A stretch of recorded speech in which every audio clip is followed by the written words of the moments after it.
I know that the mission seems difficult. I know that there are challenges to this thing called life.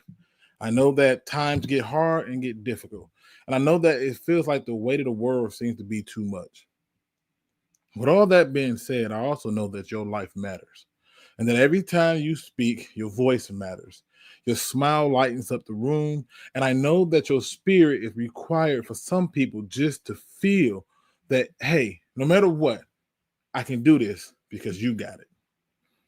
Somebody right now is struggling with some very dark thoughts, some very deep inner demons, and they don't know what to do. They're not quite sure how to go about doing it. They're not even sure if what they're doing makes sense. But I can assure you one thing, that not only do you matter, not only do your voice matter, not only does your spirit have purpose, your reason for being here is greater than you could have ever known. So before you make a decision that we have to live with, make one that you can live with and get help. With a simple 3-digit number, 988. Doesn't require much. Doesn't take nothing more than your courage, the will of you to fight to get help. So before you decide to make the ultimate decision, make the decision that matters more than anything and stay, because tomorrow needs you. Now, with that being said, let's talk football.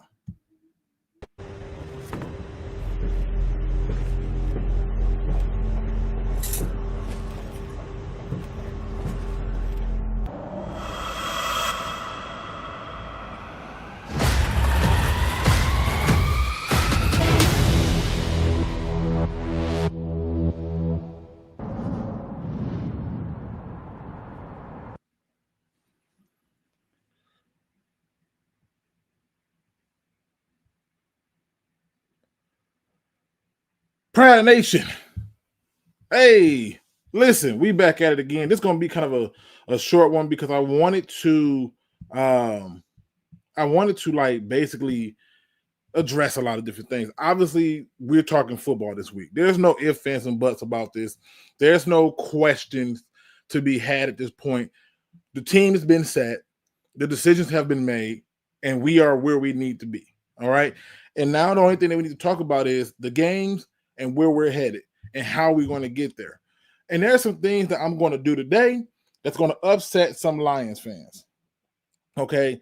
Because I have never seen the level of delusion that I have seen with this brand of Lion fans, including Lions media. And it drives me nuts. It drives me nuts because that's not legitimately who we are. That's not who we want to be. That's not how we do this thing, okay? And I want people to understand that, like, you just can't say things because it sounds good in the moment. And so we'll get into those things and then some, okay? Let's see who's in the building with me right now. We got Friendly Neighborhood Lion fan in the building. Perry Ball is in the building. We got Looney Tune in the building. Ghost Gunners in the building. Noel, I know I'm a botch your name, Noel. I know I am. I'm a botch it. Per Alta, if I said that right, man, let me know.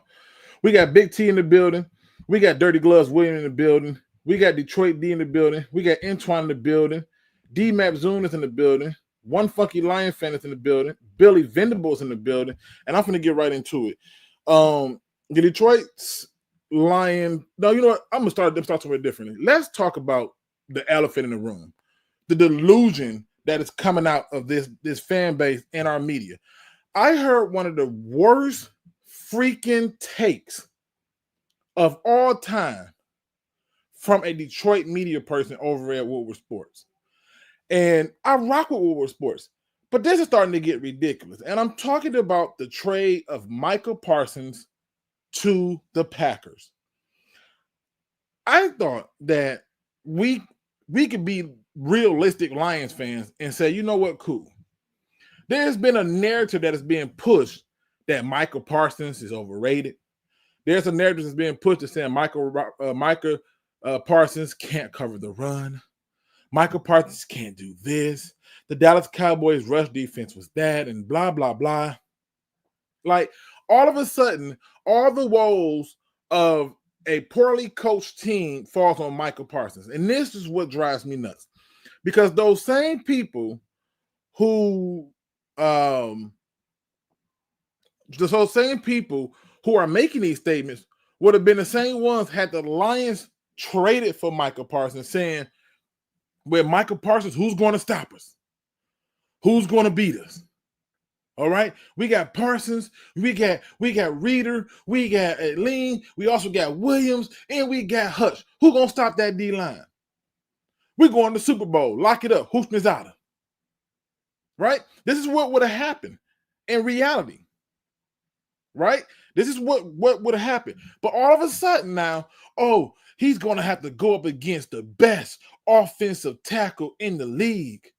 Like, he can't switch sides.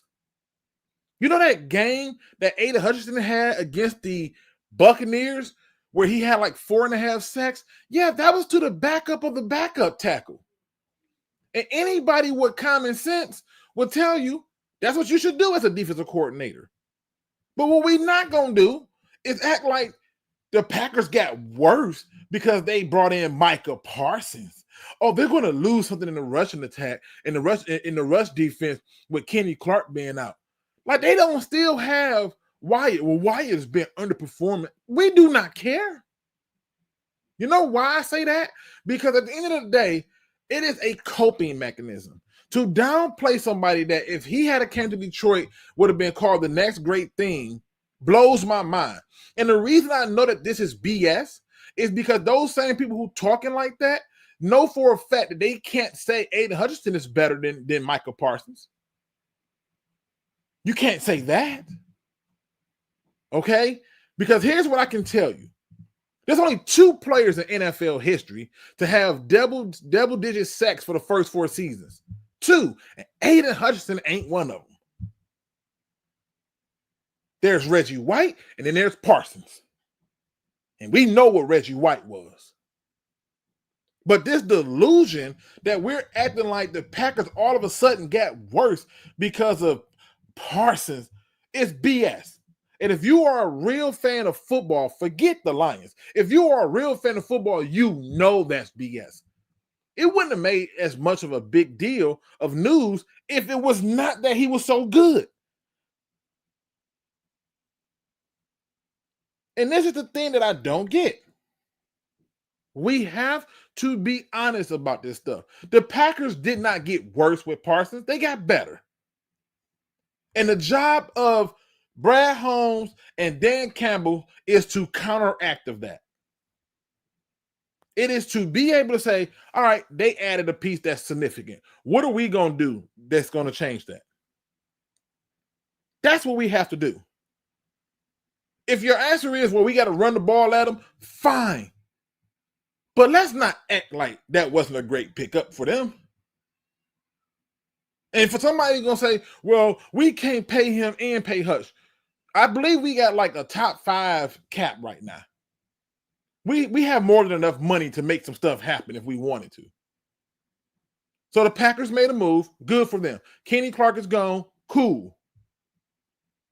So if they got a little bit worse in the rush defense, they definitely got better in the pass defense. And I don't know if you remember this, but go and look at any game where it's Dallas Cowboys versus the Lions and watch what Parsons do to Taylor Decker. Because guess what? If I'm coming into a game and I really want to cause problems, you think I'm finna sit there and let Penei Sewell be the one that Parsons go against only? No. Go eat over there on Decker, because every time I looked up, Decker couldn't handle you. We have to figure out how to back this by being able to do something. We got to get better, right? We got to make moves to get better. But what we can't do is lie to ourselves, because in the end, lying to yourself only just delays the reality of the truth, which is we need to do something to counteract of that. You don't have a mobile quarterback that can escape it. Rashawn Gary is okay at best, right? Like, I would put him in the same boat as Hutchinson, Greek yogurt. That's what I would do. But they actually added some strawberries to their Greek yogurt with Parsons. And what we did was we added more Greek yogurt with Marcus Davenport to Greek yogurt. So let's not sugarcoat that.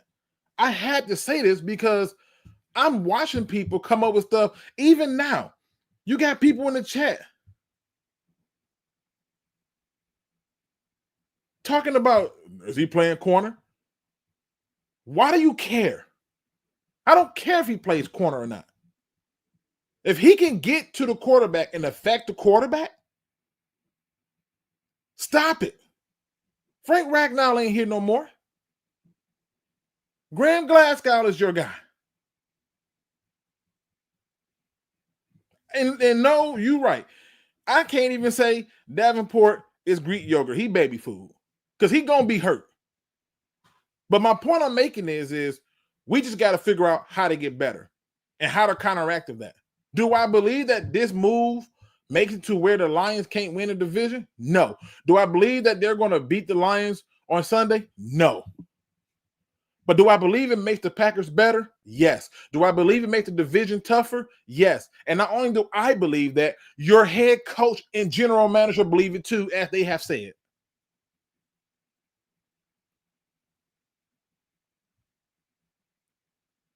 Like, you have to just understand, like, they made a move. Cool. You got to do something to counter that. You get them week 1, that's great.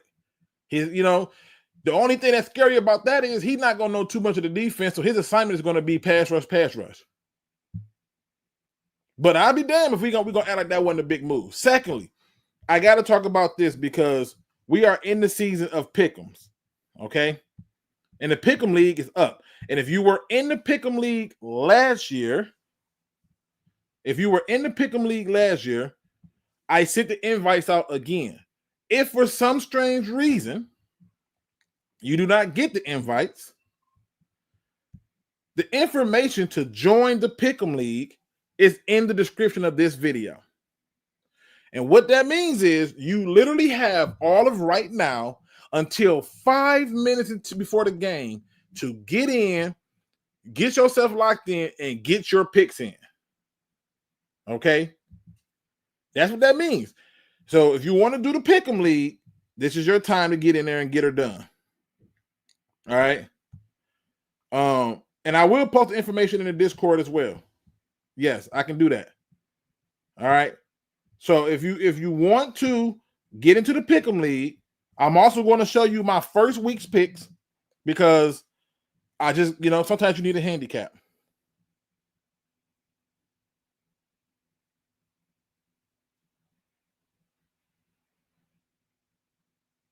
Like, this is just the reality of it. So to get into the pick'em league, you're going to need the group ID number, which is right there at the top, but it's also in the description. All right? It's also in the description. You're going to also need, on top of that, okay, you're going to need the group name. Is in the description, but it's also right there. FieldG's, literally how it's spelled, right there. And you're going to need the password, which for this year is Letsgocoach. The only letter that's capital in Letsgocoach is the L. Once you get into the league, all right, you're going to click on your name and you're going to make your picks. For tomorrow's game of the Eagles versus the Cowboys, I'm taking the Eagles. Chiefs versus the Chargers. This one was a little bit more difficult for me because I do believe that the Chargers have gotten better and they are at home. But my soul says Kansas City can sneak this one out. Although I do like the Chargers running back, and I think he can be a difference. I'm going to go with Kansas City on this.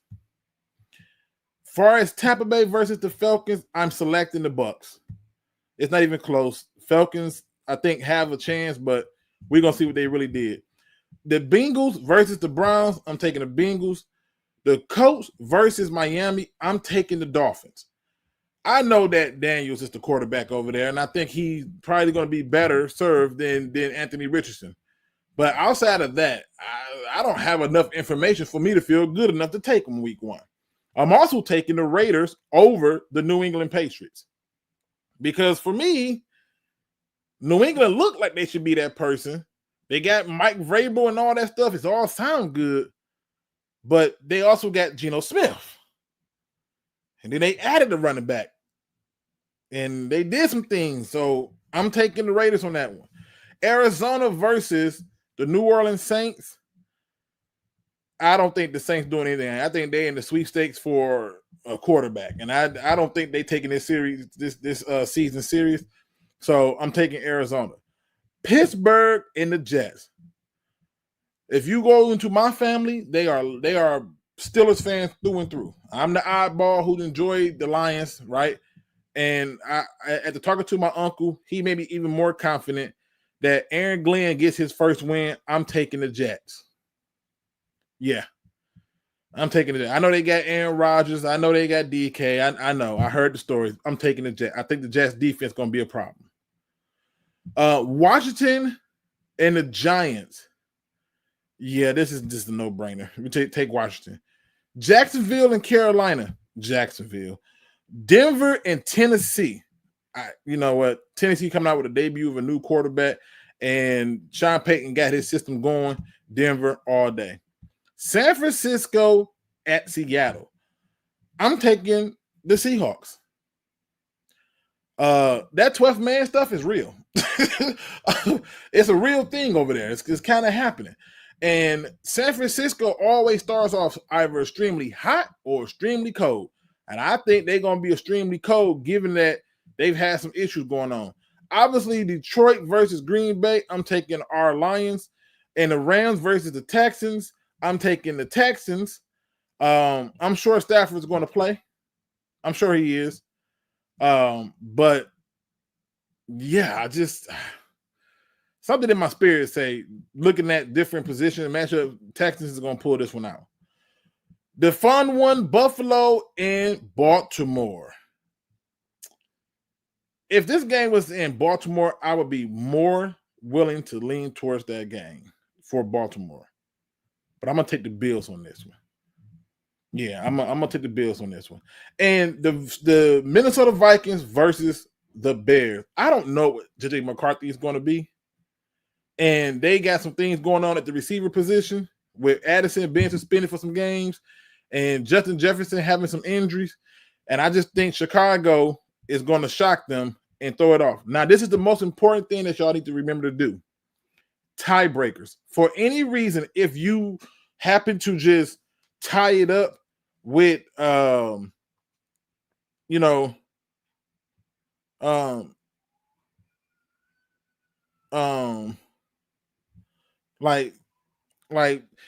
you got to do the tiebreakers, man. This is I can't tell you how many times I've seen people lose the league because they're not doing tiebreakers. I'm going to give the score for Minnesota and Chicago something strange. I believe Minnesota will get you about a good 20, and I think Chicago is going to somehow get 24.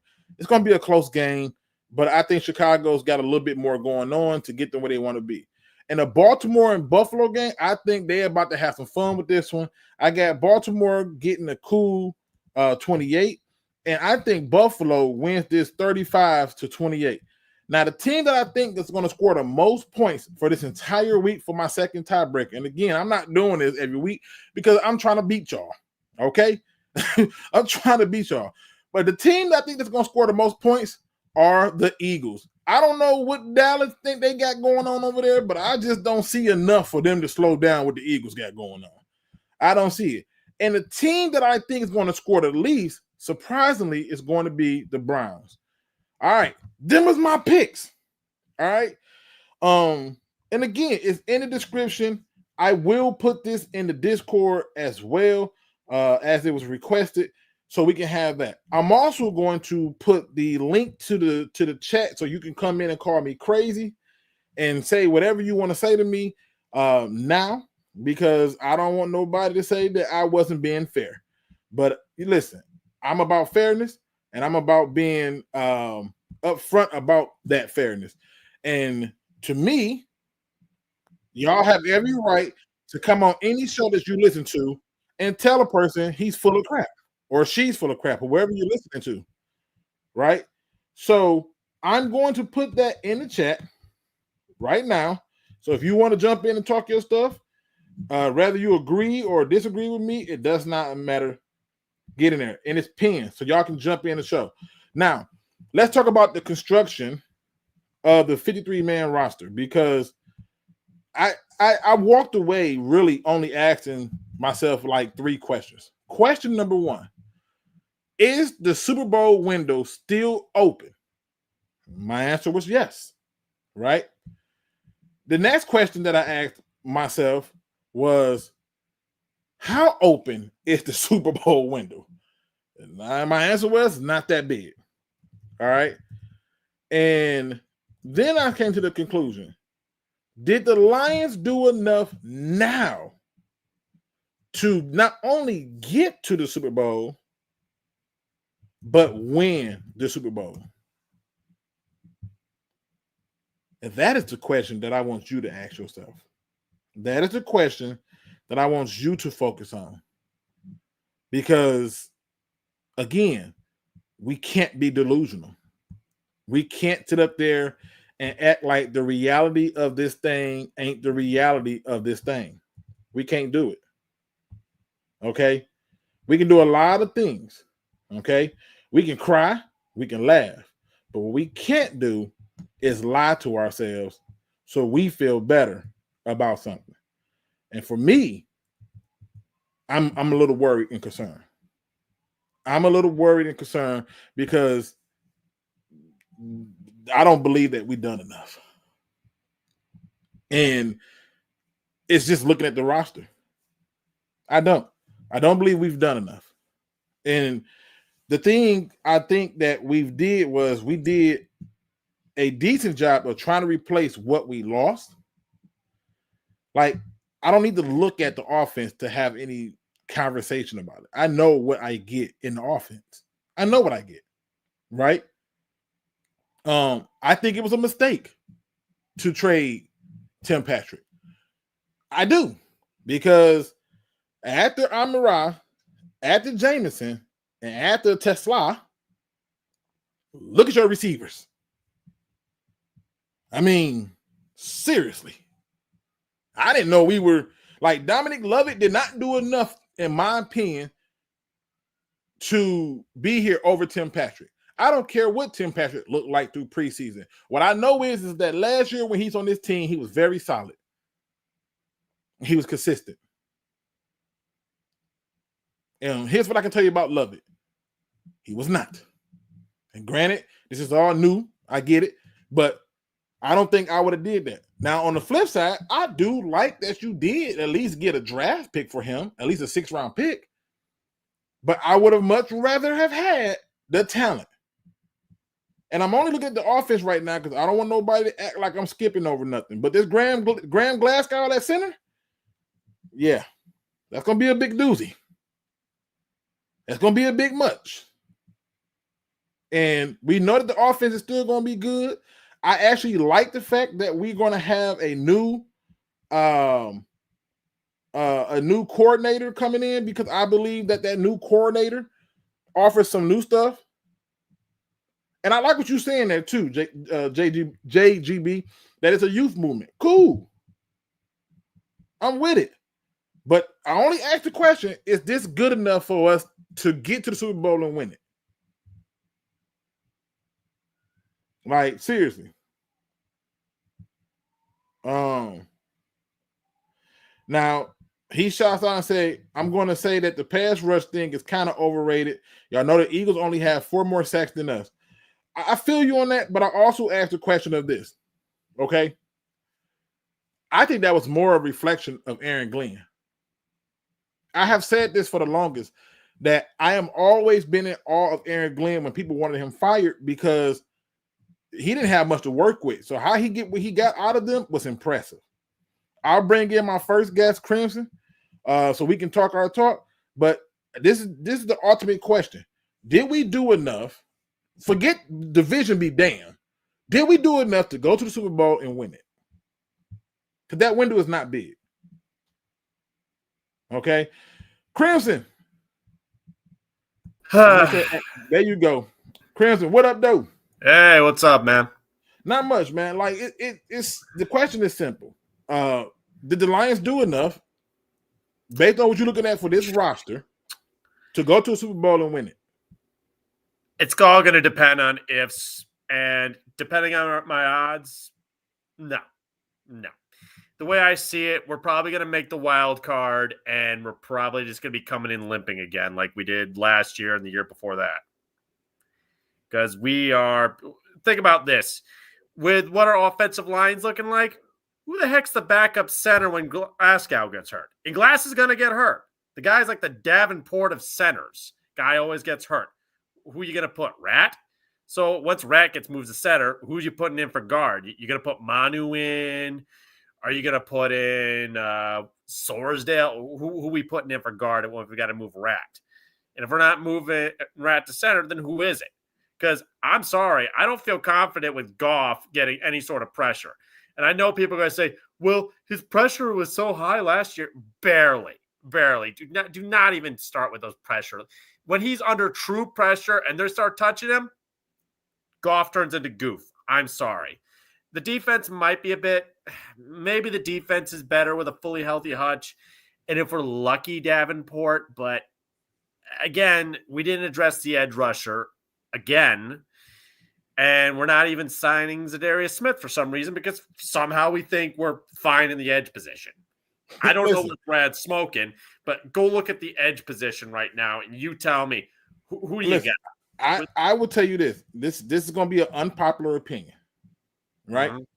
And I ain't never been one to shy from it. I don't really think signing Zadarius Smith makes a difference. And I'm being serious when I say that. I don't know if you go out and ask Zadarius Smith, the only thing he would make a difference on is he'll be available. Because I don't believe Marcus Davenport makes it to the end of the season. Not a chance. And if Marcus Davenport don't make it to the end of the season, right, and we already know that Aleem McNeil ain't going to be back no time soon. Levi Onwuzurike done for the year. The guy that we drafted and Ahmad Hassanin is hurt. Who's the guy coming in at that other DN spot?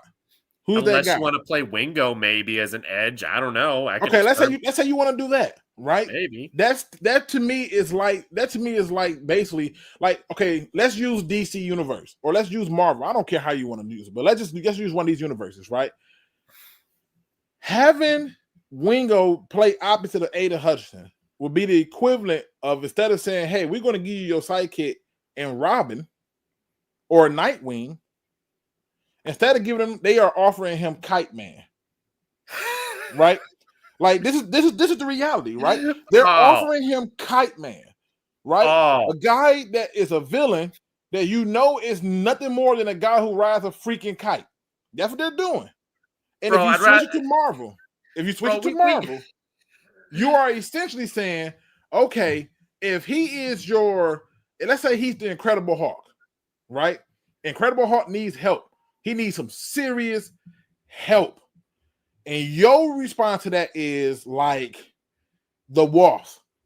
Yeah, it's going to sting a little, but do we really care that she's there? Or it's like giving him Black Widow. Like you see what I'm saying? It's not really offering him anything. I get that, but it's like, at least with Wingo, I've seen at least some pass rush ability, and it's like anybody else after him. Yeah, he may be Kite Man, but anybody after him is basically the Condiment King.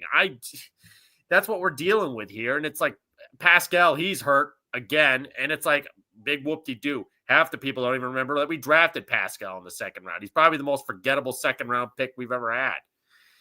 And I guess Muhammad, he shows flashes sometimes, but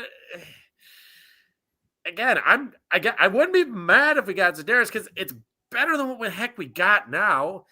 And if we get lucky and have a miracle and Davenport makes it. That's the point. I think what you pointed out is it's better than what you have. I get it.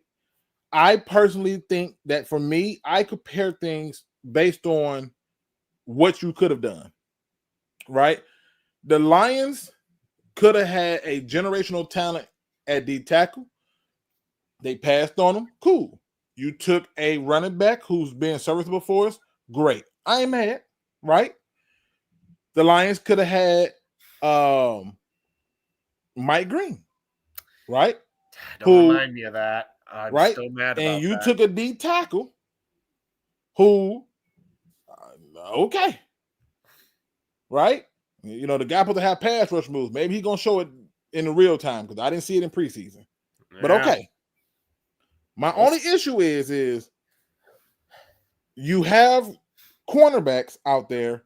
You got your linebackers figured out, right? But is this a Super Bowl caliber team? I did see someone comment saying that the linebackers are going to be a part of the pass rush. And I don't know. It depends on what the heck we want to run in this defense. Maybe we utilize the linebackers more. I don't know. I know Glenn loved using safeties and whatnot for like using them for pass rush, but I don't know with the new guy. We'll see. You know? But see, my thing is this too, right? Now, One Pride 40 said this is a Super Bowl winning team. All right. I'm not knocking his view on that. Right? If that's your view, cool. I could say this. The offense is a Super Bowl offense, but the defense, I know everyone keeps saying, like, I keep saying it's going to be a top 10 unit. I'm like, I don't see it. I don't get where we're getting this top 10 unit. Your pass rush is basically just touch. I know people are going to be hyping up Tyleek, but I'm like, again, I don't see nothing in Tyleek that makes me go, oh. And, and everyone wants to keep blaming Arnold. Oh, sorry if you want to. No, I'm saying I agree. I don't see nothing in Tyleek that makes me go, amazing. I don't see it. Maybe he proved me wrong. I'm praying to God he proves me wrong. Oh, yeah. All done. I don't see it. What is with this new thing they're talking about saying that Arnold had a bad season last year? It's like, Arnold did fine for a rookie. It's like you had no pass rush. Guy was left out there to basically cover for God knows how long. And no guys sitting in the pocket there. Alex Smith could have broke his leg again, healed it up, got right back in the pocket and threw it anyways. And to me, that what you're doing is you're putting context to it. Whereas other people are just looking at the numbers, they're looking at the results. And yes, he was the one that they picked on, but that's like you said, there was nobody rushing the quarterback. Exactly.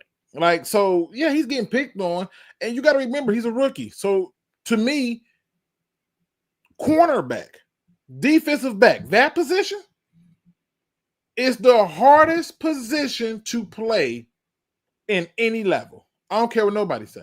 It's harder than quarterback. You're being asked to go step for step with a person who has all the momentum going with him while you're backpedaling and turning and trying to keep track with him. It's just a hard position to play. I thought he did good given his rookie season. It was nowhere near like what I was expecting or saw with Okudah. But yeah, I'm with you that it just did not seem like people wanted to do it. But this is what happens when you take things out of context. The same way that people are okay with Tefla. And I'm like, okay, cool, be okay with it. But to give up Tim Patrick. The Tim Patrick thing was kind of weird when we got rid of Meeks. I was like, we got Meeks on the practice squad, right? Kid from Georgia. Yeah, the Meeks guy, I don't know. I don't know what's going on. I was like, okay, it's like you traded Patrick, then released Meeks, like, okay, so basically you let loose two wide receivers. I mean, thank God we got it for the depth, I guess, but I don't know. Receiver for me, I feel like last season we got lucky with receiver because we didn't have really any injuries for receiver. If we had any injuries for wide receiver, we would have been in real trouble. Yeah. Now, JGB says, in my opinion, if the interior rush is on demon time, I don't know why I always love the word demon time. Like, demon time is something else, but if it's on demon time, then it won't really matter who's on the other side of Hutch, since he's probably going to be getting chipped and double team. What do you think? I think that's fair, but it has to be that, right? It has to be that.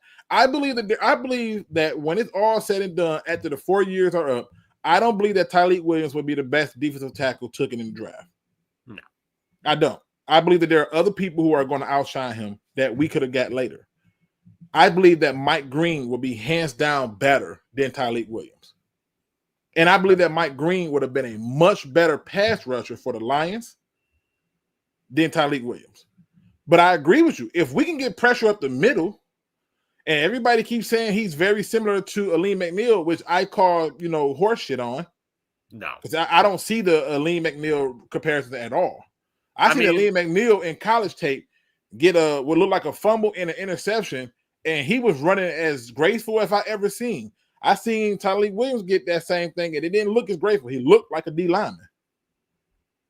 So, but I agree with you. If you can get that pressure up, let me tell you something. The worst kind of pressure is up the middle. I don't care what no quarterback say. Up the middle pressure is the worst. If it come off your backside, you can run to the right. If it comes from the right, you can run to the left. But up the middle, you're going to get forced into one of them left or the rights with a guy waiting for you. And that's what Lee McNeil was doing. When everybody was hyping up other players, I kept praising Lee McNeil because I'm like, he's blowing the middle up so much that it's crazy. So I agree with you. If they get on demon time and they're doing what they're supposed to be doing, yeah, I'm hands down riding with you on this. Yeah, it should be a whole lot better. Like I said last time when I saw Tyleik in the draft, I was so confused by the pick, just in the sense that, okay, he's a run-stuffing D tackle. Riddle me this. When the heck have we ever had any issues stopping the run with any of the guys we've had? Why would we need this? He's not the best player available. He does not have any pass rush ability that I know of. Some people claim he does. All right, I'm willing to be proven wrong, but at the moment, I don't see it. The guy looks about as, what do you call it, clumsy as it gets out there, I see half the dang time. And it's like, yeah, he's got the tools, but nothing about this guy just screams to me like, would I rather have him or Mike Green? Obviously, I'd rather have Mike Green. And what he looks like in Baltimore preseason, the dude looks like he's the guy. And it's like, dear God, we didn't need a D tackle. We needed some pass rush, because where do we rank seriously in the pass rush? You know what? I used to have it all written down, remember by heart. But all I had to do was just simply go back to every game, go back to the Bills game, go back to the Commanders game. And I want people to tell me how would Tyleik Williams have to help us win those games? And you know what both those teams have in common? Mobile quarterbacks. Yeah. And okay, I want you to go through this schedule. How many mobile quarterbacks do we got to deal with this season? Oh my God, this is going to suck. And so that right there, to me, like, I can't wait to see this game for the Ravens and the Bills. I think Mike Green's going to get at least one sack. They're going to obviously do rotation between him and the other guy out of Penn State. So yeah. I expect for that to be the case. But yeah, I just go back to those games and I say, man, we could use certain games. How does the person that we have help with those games? And it's like, what's even more frustrating to see, it's like, I'm not even mad that Green Bay got Michael Parsons. I'm not mad that they did the trade and he's there.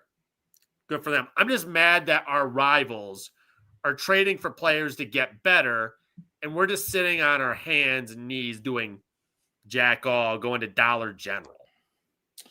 Shout out to Detroit Fan Report, my man over there.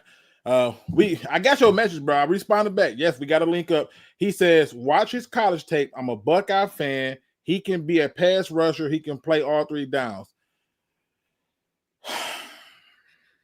Okay, take your word for it. Now, I really want to figure out how I'm going to respond to this, because you being a Buckeye fan, I believe you got on rose glasses, and I'm going to tell you why I say that. I get it. His numbers don't say he's a pass rusher. No, his tape don't say he's a pass rusher. And I get that sometimes a coach can ask you to do certain things, right? Like, I get it. But the evidence to me, from what I've seen, and I have combed over this stuff. I was going to do a whole video like I did with Okuda when I said Okuda wasn't worth a first round pick. I'm going to do a whole video like that. I was just exhausted. I ain't going to lie to you. I was exhausted. This baby turning 1 year old, going on 27, is driving me nuts. Okay? He has not made it entertaining. The sleep has been real deprived, okay? And he's super attached. All right? But what I will say is this. That based on what I saw from the tape of college and preseason, I'm unimpressed. And I don't know how he would have helped if you had that guy on your team last year. Let's say Hutch didn't play, and he's the guy that's out there, and you put him at DN or you put him at whatever. I don't see how he's the guy that would have helped us win against the Commanders. I don't. And it's one of the reasons why Shepard is blitzing so much.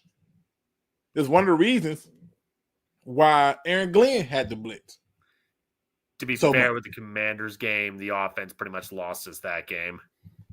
Facts. The defense only really needed 1 or 2 stops. They got their 1 or 2 stops. But when stuff started leaking and you needed another stop, there wasn't a person near the quarterback. He literally just had his way.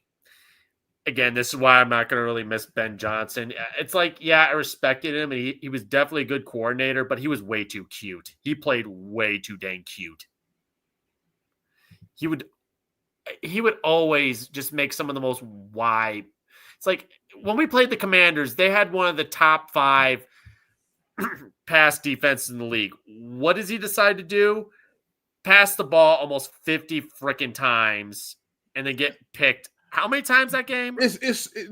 People don't realize how much Ben Johnson was starting to become figured out.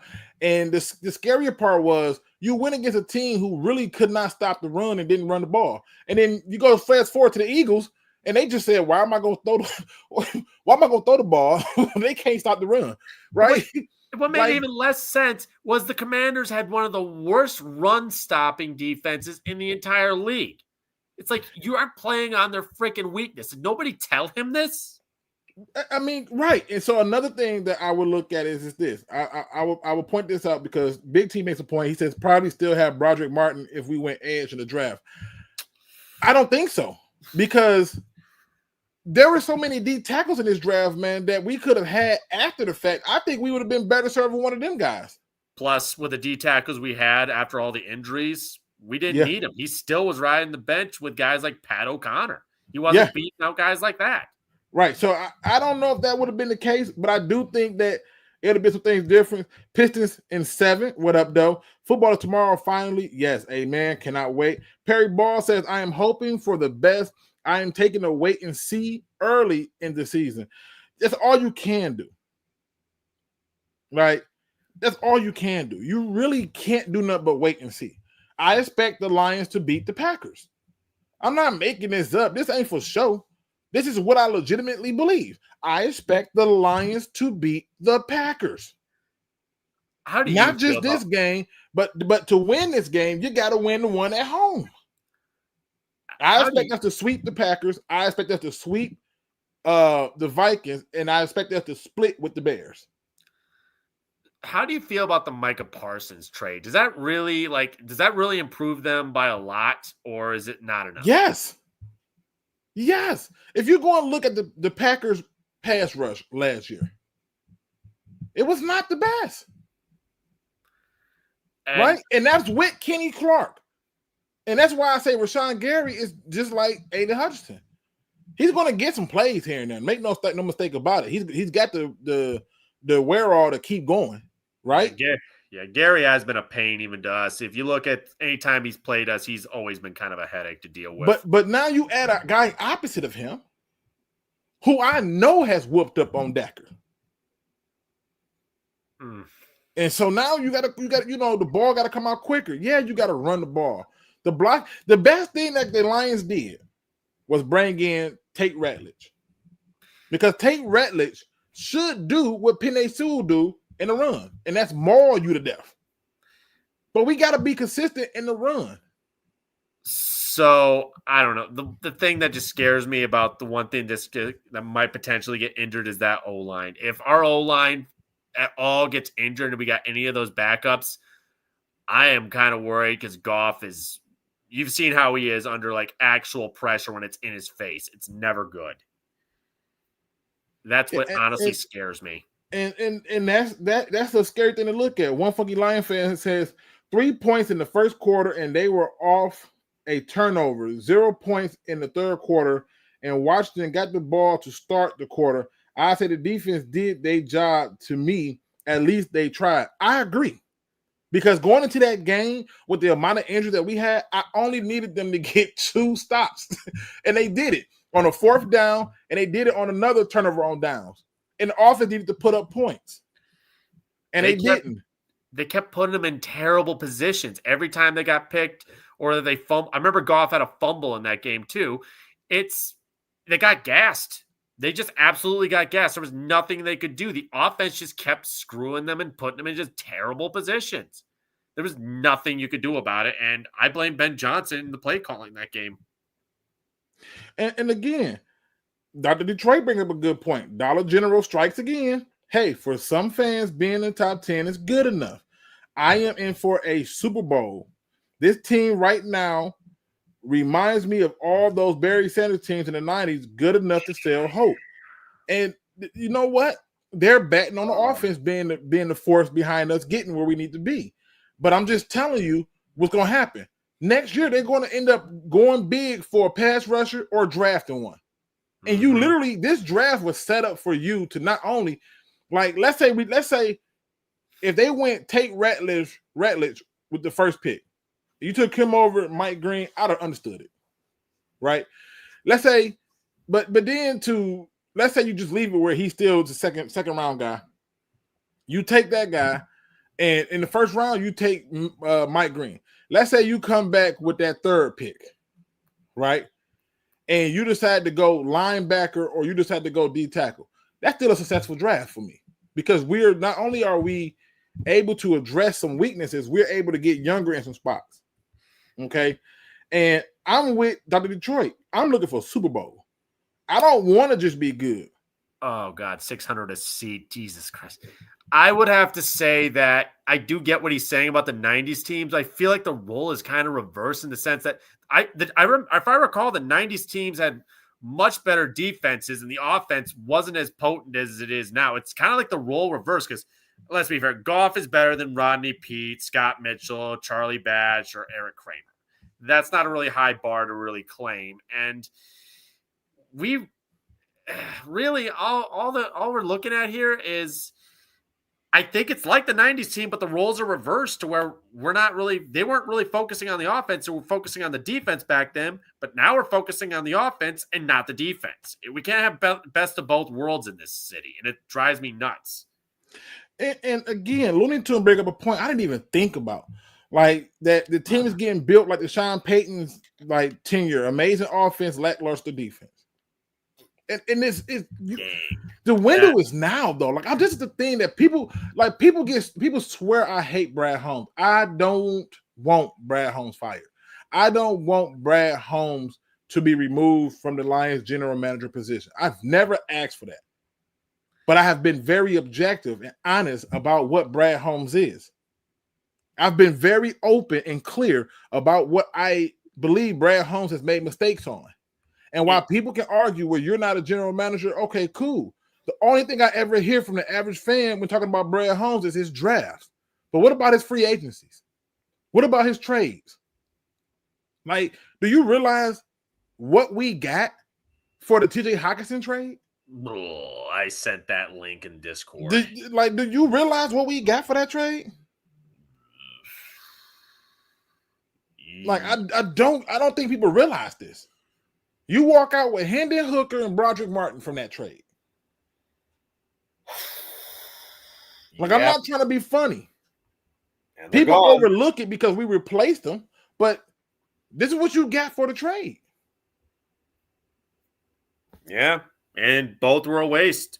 That's the damn shame about it. And now, literally, you can just go back on those drafts and see what you could have had, and it frustrates you. And it's like, look, I understand it. I understand that Brad's been the best GM in like over 30, 40 years. I understand that, but that's not a high bar. If you can't be critical to him, then you're just going to set yourself up for failure when you're ultimately disappointed.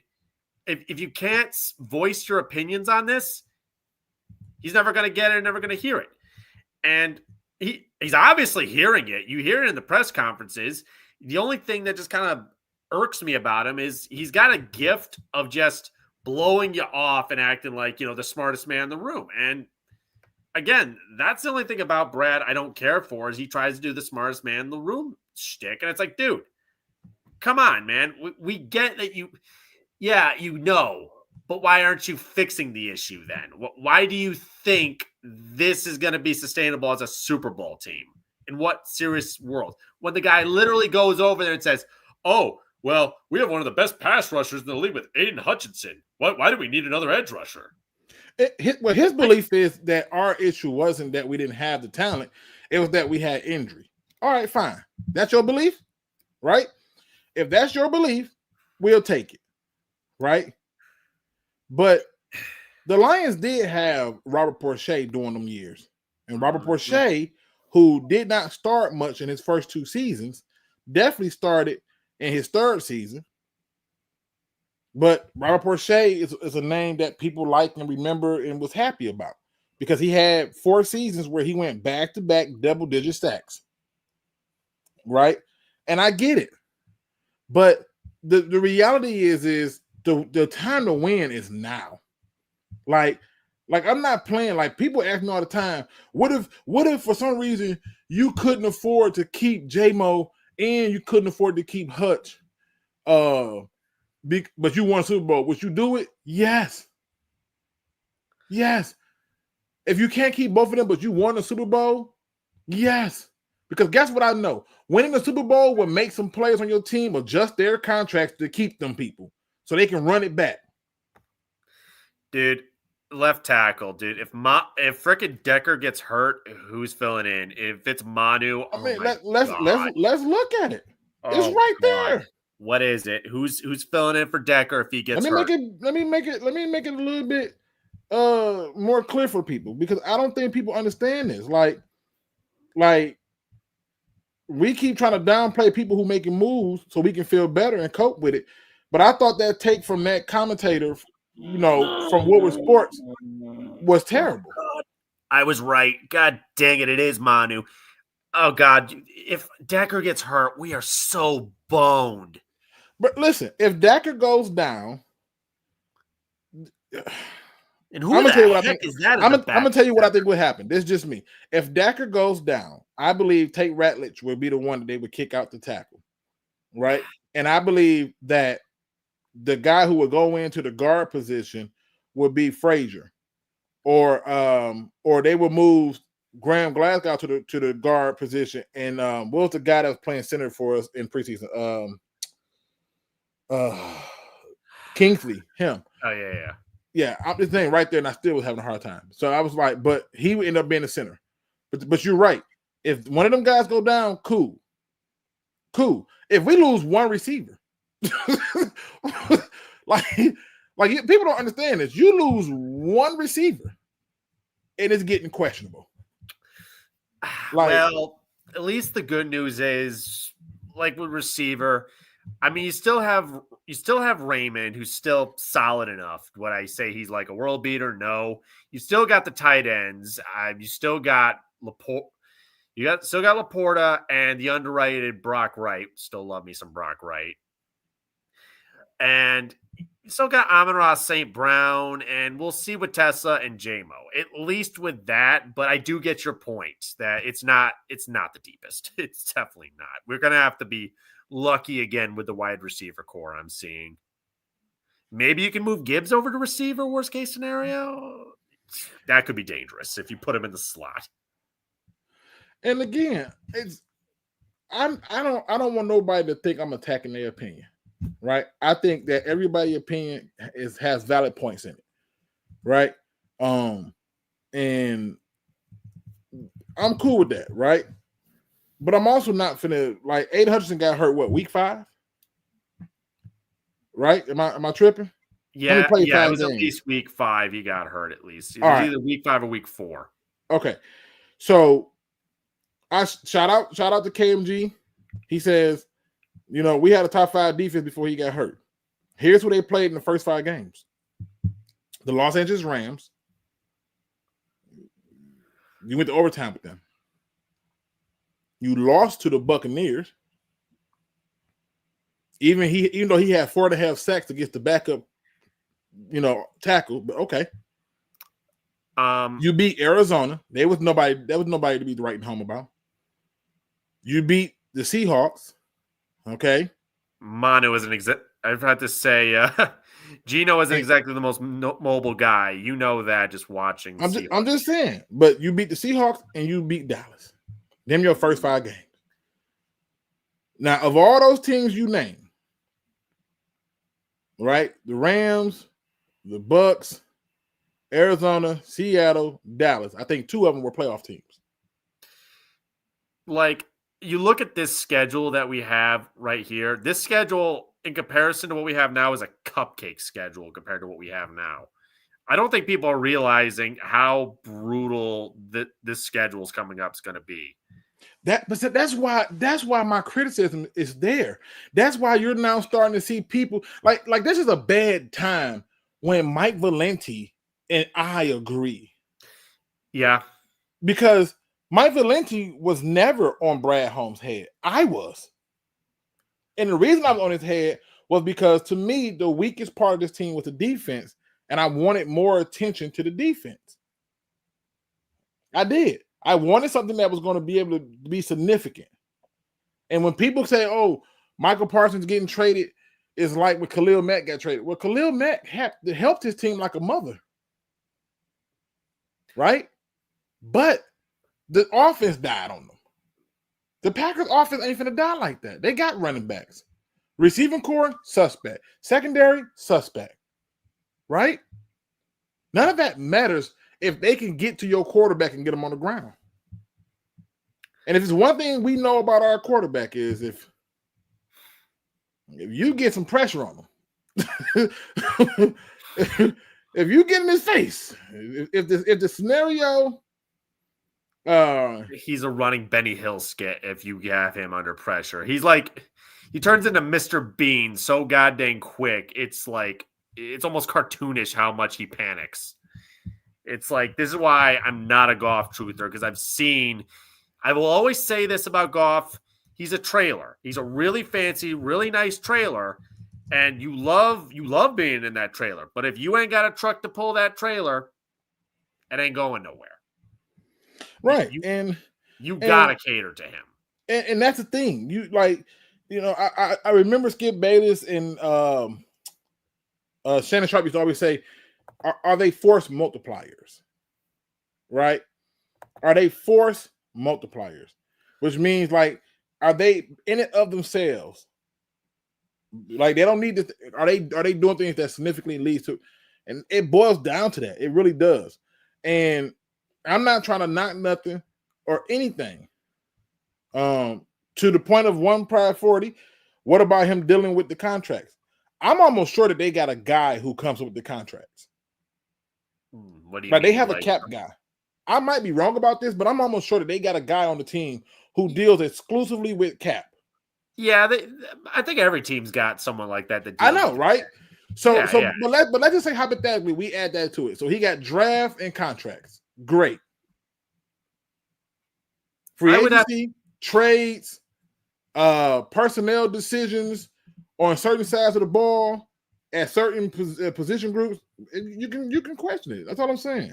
I mean, if you want me to believe in this defense, week 3, beat the Ravens. You want me to believe in this defense, actually beat the Ravens, because that is the blueprint team right there. That is your Achilles heel right there. Every time we play the freaking Ravens, they have our way with us. There's just no way about it. And you have a lot of teams that we're facing this season that are built like that. And like I said, to me, it's more about the schedule, right? Let's say I disregard the whole like strength of the schedule stuff. Let's say I just like, man, F that. I don't really care about strength of the schedule, right? If I just look at the teams, just the teams, I don't care about nothing else but the teams. And I say, okay, what are we getting from those teams, right? If I were to look at just that, all right, now we got to go through and we got to, see what's going on.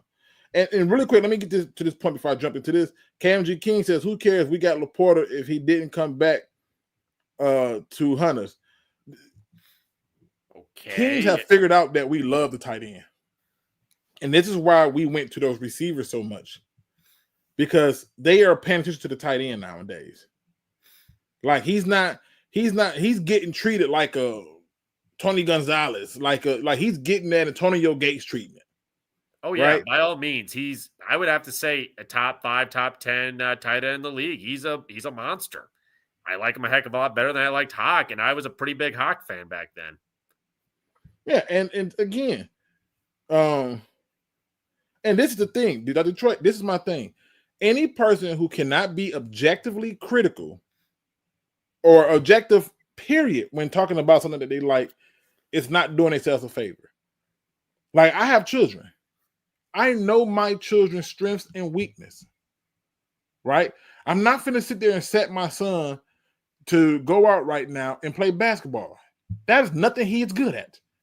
Doesn't mean he's not going to ever be good at it, but right now he's not good at it, right? I have to be objective about these things. And that's what I try to be with my team, with life, and everything. That, like, you have to be objective. But let's just look at this schedule. Okay? I expect them to beat the Packers.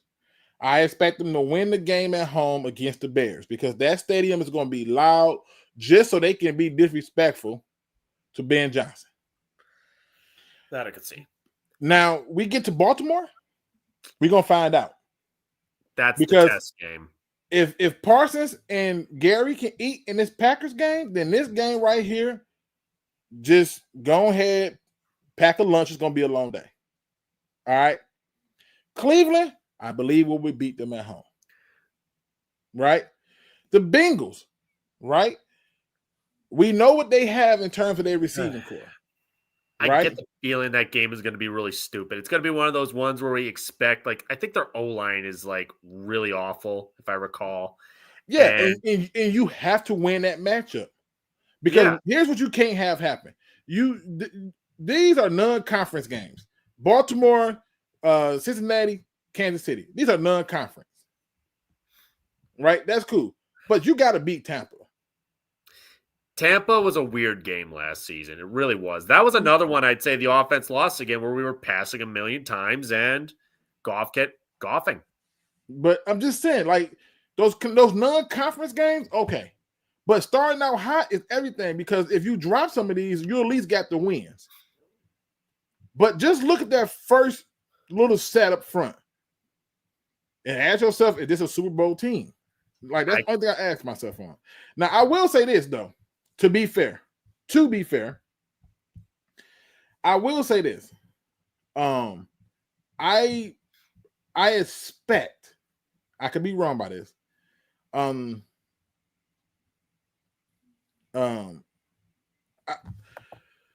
expect us to make the playoffs.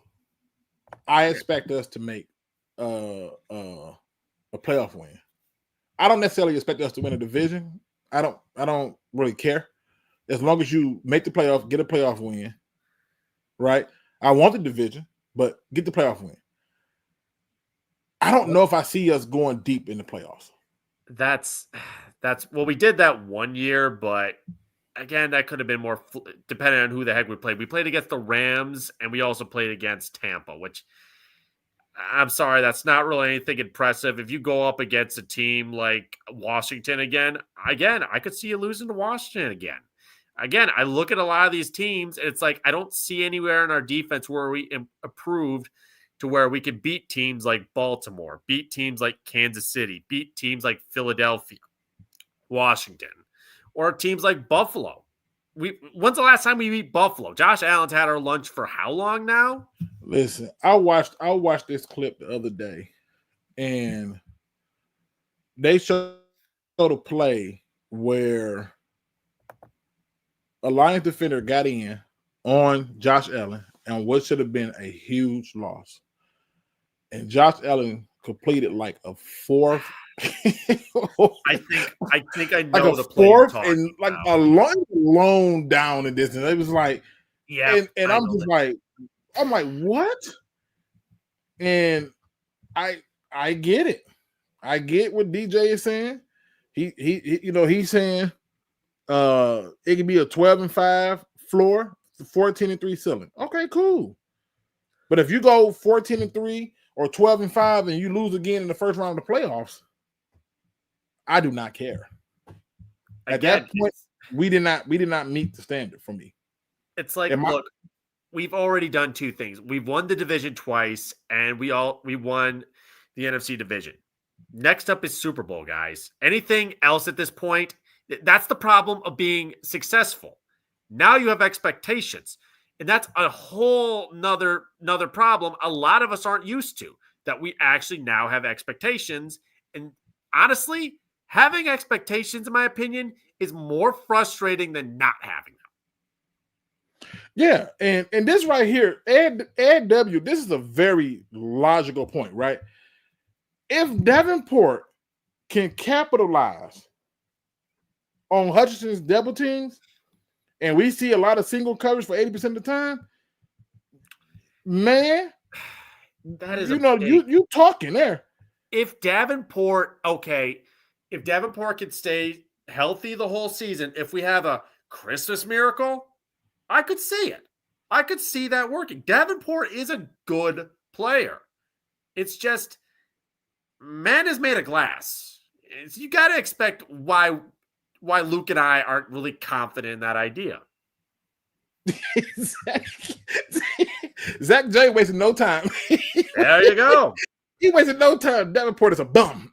The thing is, Davenport isn't a bum. The guy just can't stay healthy. The guy can ball. He just can't stay healthy. And Detroit's like $600 for a seat before you buy popcorn. Yeah, my expectations are they're gonna be high. It's gonna be high. Let me bring in Ed W. I want to let him come in and talk his stuff because, like I said, this is gonna be a little bit of a shorter video. I'm gonna try to go live tomorrow.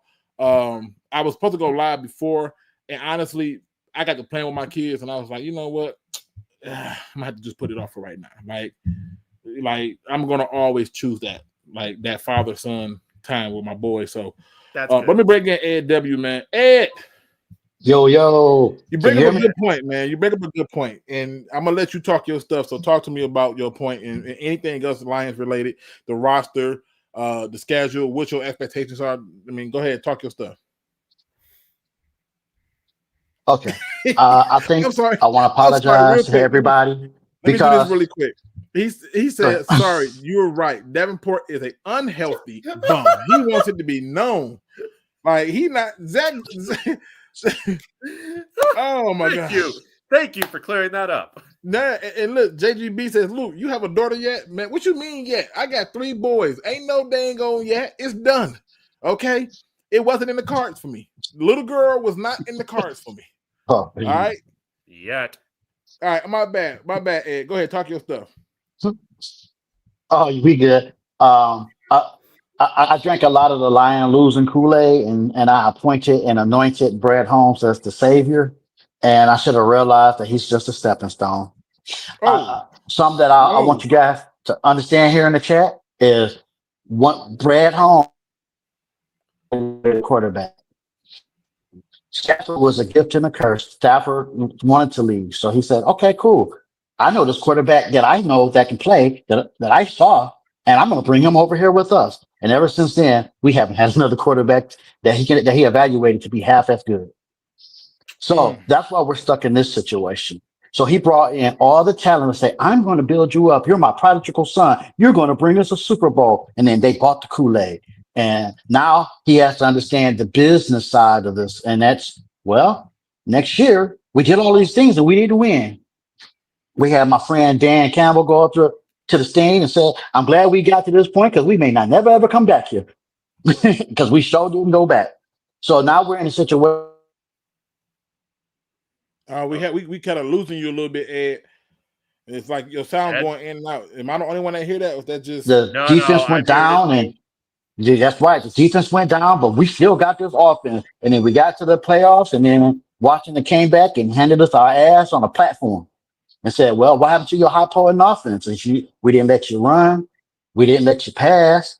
So I'm going and I love all these guys, especially Poco. He argued me to death. let's go ahead and let's evaluate and see what goes on. And at the end of the season, we either going to hail Brad Holmes or we're going to put a pitchfork to him because this is that time of season for him and Dan. One got to go. What you think, Luke? Honestly, like I think that the criticism for Brad Holmes has been there. I think that Dan Campbell, by virtue of this, if you were to look at Dan Campbell and say, what was he when he came in as a head coach, an offensive guy or defensive guy? You would argue he's offense, right? Yep. So if you argue that he's offense, then my belief is and the offense has been good this entire time. I can't fire the guy when the offense has been good. And when everybody else has come in, we don't lost Ed. I'm sure Ed will be back. But when everybody else has come in, what I figured out is coaches get fired when they side of the ball don't perform. So when you look at the Buccaneers, they gave an extension to Ty Bowles because the defensive side of the ball performed, right? When you go through and you look at the side of the ball they're most related to and they don't perform, they're out of here. Okay? Yeah, it was a bad reception, Ed. Let me bring in our next guest, my man, Uncle Rumble. If I could say something, if I could say something quick about what Ed was saying, he's been preaching what I've been preaching about my issue with Goff for years. Again, with Brad, it's the prodigal son. I compare Brad Holmes and Jared Goff to how Bob Quinn and Matt Patricia was. It's that kind of relationship to where that's his homie and it's a boys club between those two. It's the weirdest thing. It's quarterback and GM this time instead of coach and GM. Yeah, I mean, I just feel like to be objective, there has to be criticism. I'm critical of my damn self. I can have higher production value for my videos. I can be more consistent in when I post, right? You know what I'm saying? Like, I have people who support me, and I'm not as consistent as I should be, so you got to be critical, right? So, but Rumble, talk to me, man. What you got, bro? Yeah, I mean, my thing is the only thing I'll be critical of the GM Holmes is if he somehow isn't able to sign some of these starters back next year. Like, we know we're going to have to at one point in time address Aiden Hutchinson, which there's been a lot of talk about him getting $50 million, which I don't see it. I'm going to be honest, because he has not led the leagues in sacks. He has not put up the numbers Parsons has. I think he is deserving of $40+ million, but I don't see it $50 million. And then you got to think about Jahmyr Gibbs. You got to think about some of these other guys that if we don't have them on this team, their identity is all but gone, in my opinion. Because to me, Jahmyr Gibbs was like, he got the game so quick, and he does so much more than what I thought he was going to be able to do. So it's like at some point we have to address this roster and who we want to keep. So that'll be my only issue with Brad Holmes if he's not able to get Hutch at like that $44 million contract. Unless, of course, Hutch balls out this year and he's a sack leader and he's defensive player of the year, by all means, but I can't be too critical of his picks because we've seen with Amon-Ra, this guy's a household name now. So I'm going to be much more critical of what he does after his draft pick duds. Like we know about Levi, we know about, some of these guys who are absolute duds. Okay, redeem yourself at that position. You got it wrong that year. Maybe this time you got it right with, Williams.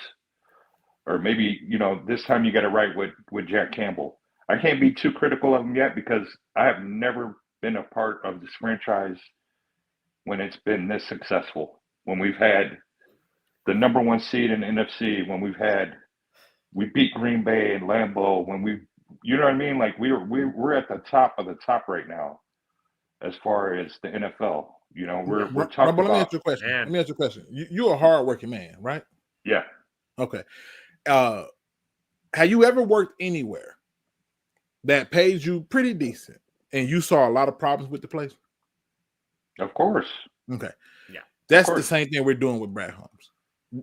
Yeah, we can talk about those draft picks. We can talk about those different things. We can talk about the success of the team. But the success of a team is built around a number of pieces that come together like Voltron to get you the ultimate goal. And so what we're being critical of is this is the Super Bowl window, right? This is his, fifth year being here as the general manager? This is going to his fifth season? Yes. Mm-hmm. Okay. And the closest that we have sniffed is the NFC Championship, right? Cool. Now, a lot of people act like they shocked by Amon-Ra St. Brown, but I'm not, because he was one of the guys that I wanted and screamed that we should get, because I only took one play of him walking somebody off the field to the sidelines for me to want him. The same way I said, hey, I would be okay if the Lions got Amon Hassanin, because he'll be a decent pickup. He's similar to how Kaminsky is, hard work and everything like that. Well, he's hurt now. All right, cool. But there are things you can still be critical of, even though there's some things that are good going on. And so what I'm saying is being critical does not necessarily mean that you hate the guy. It does not necessarily mean that you want the guy gone. It means that you're saying to yourself, does he understand that the window is not as big as he would like for you to think? Okay, I have a question for both of you. So you guys keep saying the window. Did we expect them to be so successful last year with all those injuries? I did.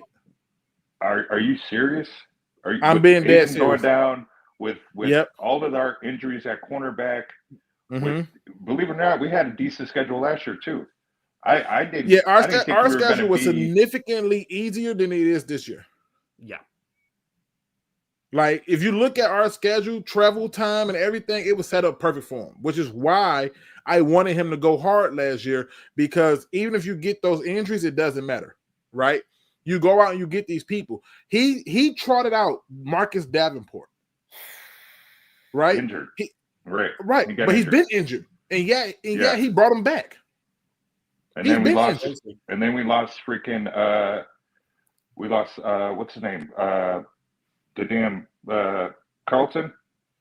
We lost her DB. We lost a starting DB. Then we Carlton lost Davis. Freaking, Yep. Then we lost. I understand all of that, right? But guess what? Even with all of that being said, right, we still managed to get 15-2. You managed to get a bye week in the playoffs, right? With all that, and you lay an egg your first home game as the number 1 seed, right? Ever in franchise history. Fine. Ever in franchise. Hold on, we can't.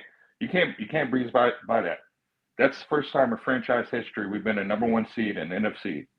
That to me speaks volumes. So I gotta do this. 30s. This team has been around since the 30s. You cannot just breeze by that. No other coach. I don't want to.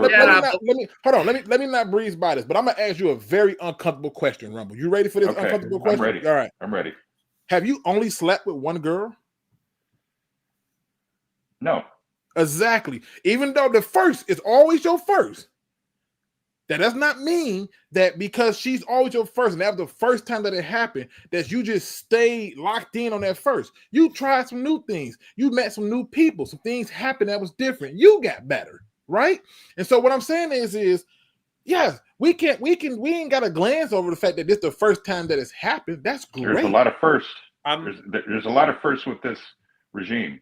Rumble, I agree. I agree. But guess what? Guess what nobody is saying though, Rumble? Nobody has said fire him. Nobody. Nobody has said fire Brad Holmes.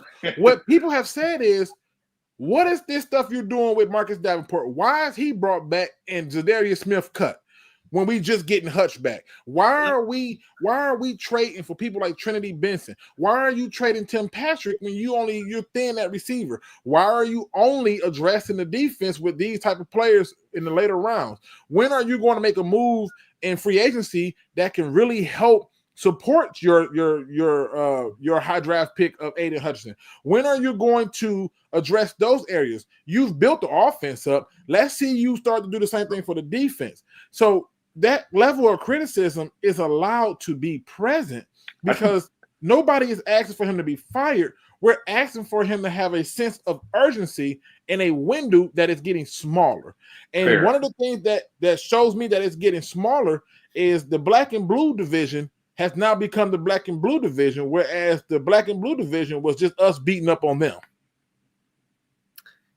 I will have to ask you this, Rumble. And Okay. like I said earlier, expectations is weird, right? Now we have expectations. Okay. So I would have to say this. You're an NHL fan as well. I know you watch Red Wings, right? Mm-hmm. Okay. Do you remember when the Boston Bruins broke the record for the most wins in NHL history?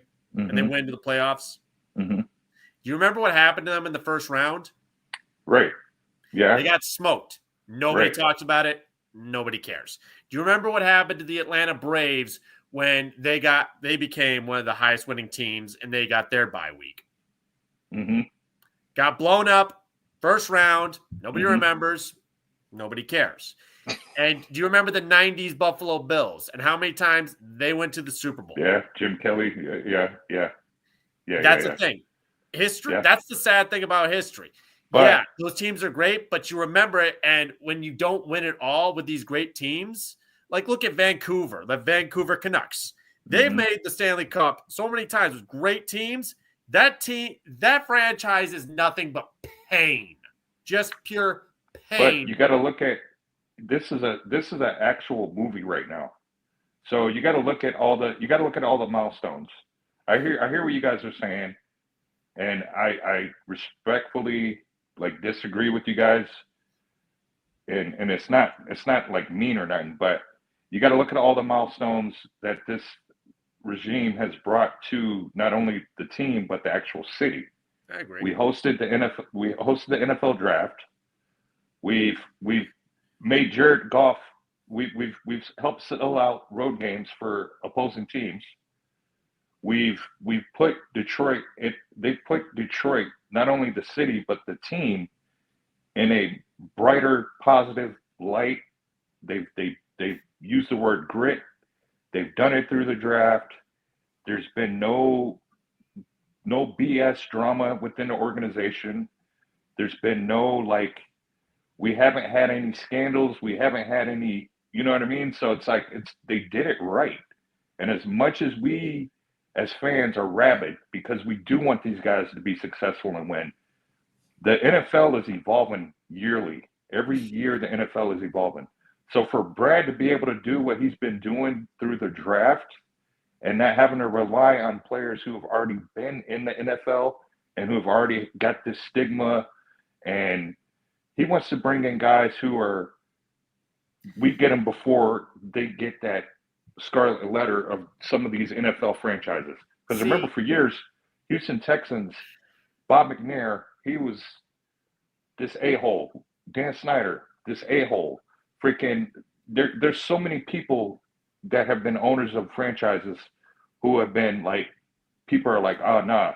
And they think every NFL franchise is like that. So for Brad to do his due diligence and get these high IQ players who, Tesla's from Arkansas, but he's a homegrown kid.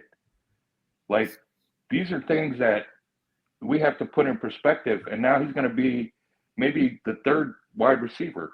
You know what I mean? But he has the ability to, guess what? Put butts in the seat. He has the ability to, guess what? He's another Michigan homegrown kid.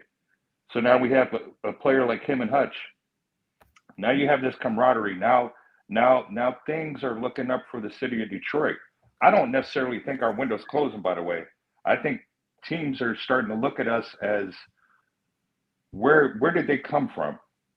And now what you're getting is these coordinators, what are they going to bring to the table? I honestly think the coordinators are going to do phenomenal, because I feel like what Ben Johnson did last year was enough to get him a head coaching job. Point blank, period. So here's the thing. Shout out to Mikhail Hope, who just joined the show. We ain't got much longer to be on. And Nomis J, he says, I love Rumble, but when you get caught up in only of what a team does, you lose sight of what needs to be improved. And I don't want us to be like the 2010 Cardinals and Cowboys. If you know, you know. Now, I love you know. So the thing is this. This is the thing that I look at, and I hear everything that you said. I fully get everything that you said. But this thing is called evolution. It's called progress, right? Yes. You've made the playoff into the NFC Championship. You won the number 1 seed. You've been back-to-back division champs. All those are great. But the goal is a Super Bowl. Mm-hmm. Okay? And what have you done to put yourself ahead of the Eagles? What have you done to put yourself ahead of the Commanders who beat you? What have you done that puts you ahead of those people that get you to the Super Bowl? So I'll say this to that. Remember San Fran patched our head that one year? We came back. We licked our wounds. We learned from that loss. We came back and won. I have no doubt in my mind that these guys are taking that seriously. Every year, their wins have improved. They've started at 3. They started at 9. They improved every year under this regime. So I can't sit here and go, they've regressed. I can't do that. I can't. They're still a top 10 team as far as all the pundits in the media. They're still top 10. So unless they become 30th, and then it's like, wait a minute, y'all ain't making no noise no more. I fully believe this team this year with the secondary is going to shock a bunch of teams. I fully believe even with this, we have some injuries of guys that we thought were going to be playing.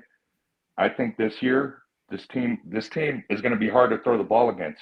I think this team is going to be one of those teams who's going to, their defense is going to be top 5, and it's just against the pass. And I'm not even going to get into the run yet. Well, here's the thing, though, Rumble. And again, I don't want to try to change your mind, right? I don't. Mm-hmm. I just want to point out some things. All right. Okay. Steelers have not had a losing season in I don't know how long. I can't even tell you the last time they had a losing season. Their fan base is exhausted. The Buffalo Bills have been significantly winning games for a period of time too. Their fan base is exhausted because they're like, what's the next step? And that's okay. Fair enough.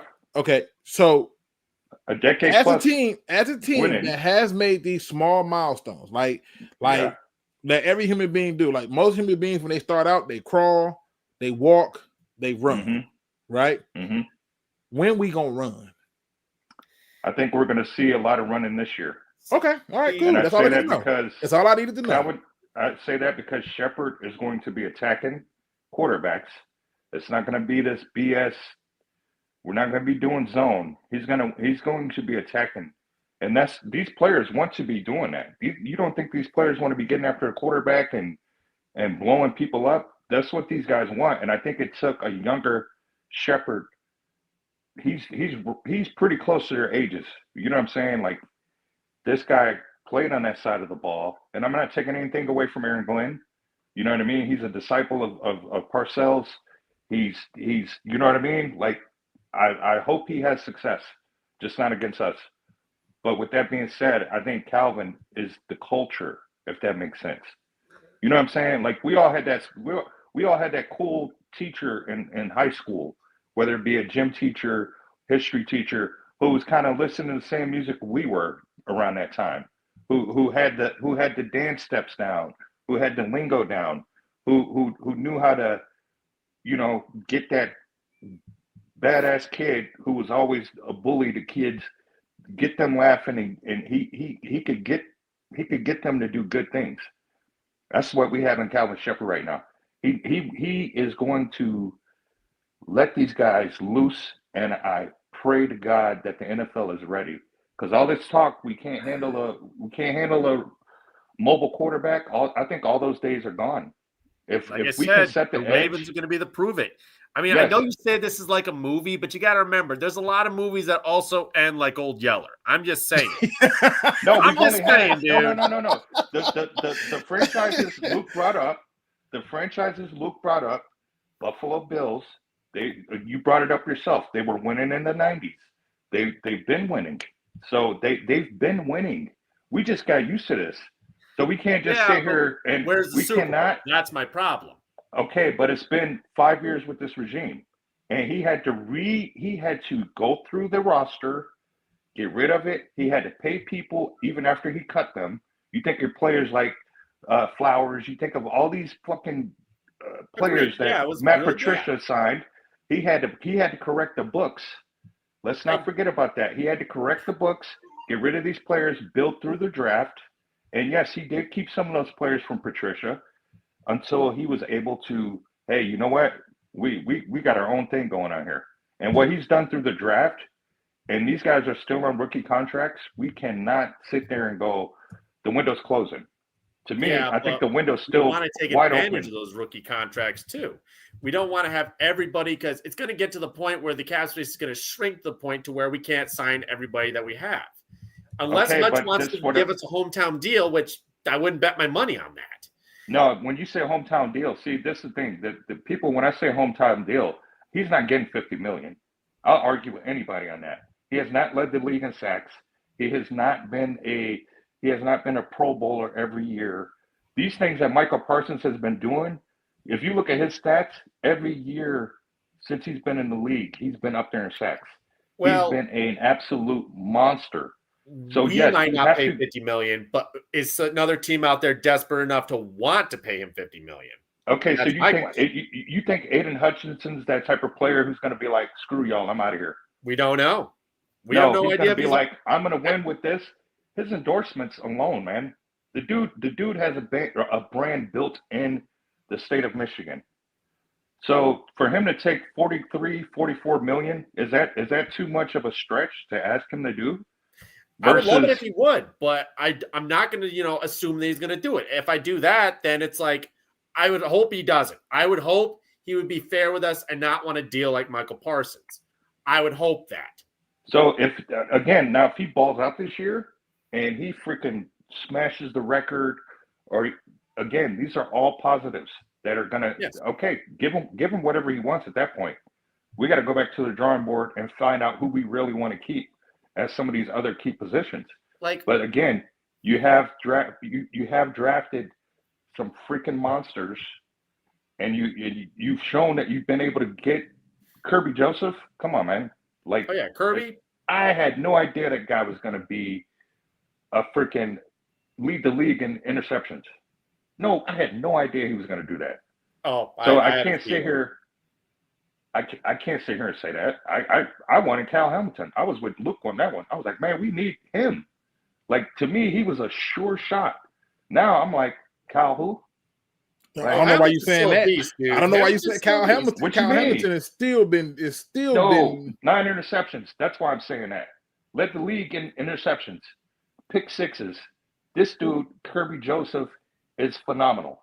I don't care about Cal Hamilton no more. This dude is phenomenal. Throw Kirby and Kyle. Throw it against him if you want to.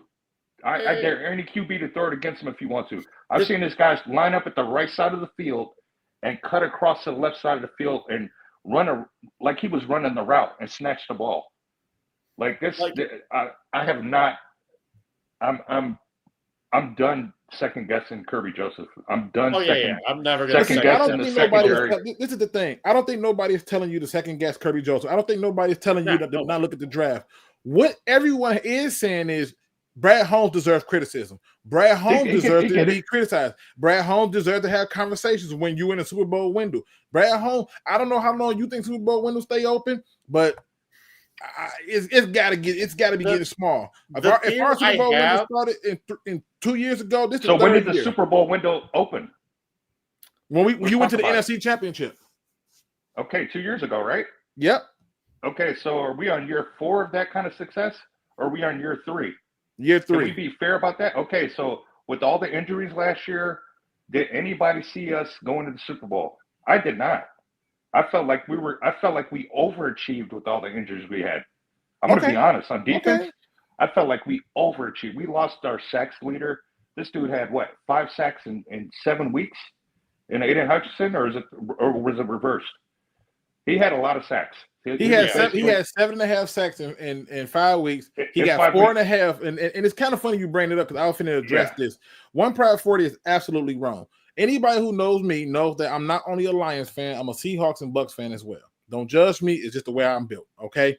Now, One Pride 40 says, also that tackle that Hutch beat up like a drum is the Bucks starting tackle. He just got paid $90 million. that's not true. The guy that he beat up on was the backup to the backup. Yeah, so it was string. not their starting right tackle. That is not true. This is what I'm saying. We got to stop making up these narratives to make ourselves feel better. That was not who he beat up on. You can go back and look at the tape yourself and check it out for yourself and see it. But the starting right tackle name is Godika, and the guy pretty close. It's something like that. I always watch people names. You know me. I'm glad you tried it, not me. This is fair enough. Fair enough. And the guy that he beat up on that game was the backup to the backup. So it wasn't like he beat up on the starting right tackle. He didn't do anything against the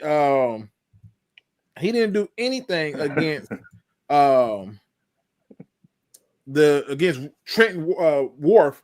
He didn't do nothing against him. He went against a guy whose name is I'm on probably box. It's called Skull Skule, something like that. I'm probably spelling his name. No, it's Skule. That guy's not even on the team. He's not even on the Buccaneers team this year. Yeah, because he was the backup to the backup. He didn't go against Tristan Wharf. He didn't go against Luke Godika. I'm probably botching his name. I do this often. So that's just not true. And I don't want to put out false narratives. I don't know. I imagine Luke's expectations what I am. It's Super Bowl or bust really from here on, because anything we do at this point, it's nothing. We can go to the NFC Championship. We lose it. Nobody's going to care or remember.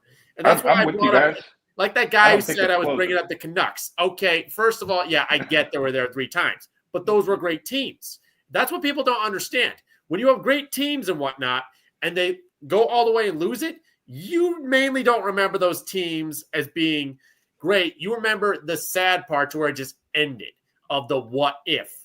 That's the part about sports that's heartbreaking, is what if. And that's why I bring up the old Yeller comparison. Yeah, but we can't. Go ahead. We can't do that, only because the injury we overachieved last year. The injuries we had to our defense, we couldn't stop other teams from scoring. Like, our offense was clicking. I'm not going to take anything away from them, but we couldn't stop a nosebleed. And we had tissue up there. We put all kind of stuff up the nose. We could not stop a mobile quarterback. We couldn't stop slow ass. What is the quarterback name from Sam Darnold? We couldn't stop his slow ass from picking up a first down. We couldn't stop anything other than, okay, we got the play covered, but now the quarterback, there's no man to take him out. And here he is picking up 12, 13, 14 yards.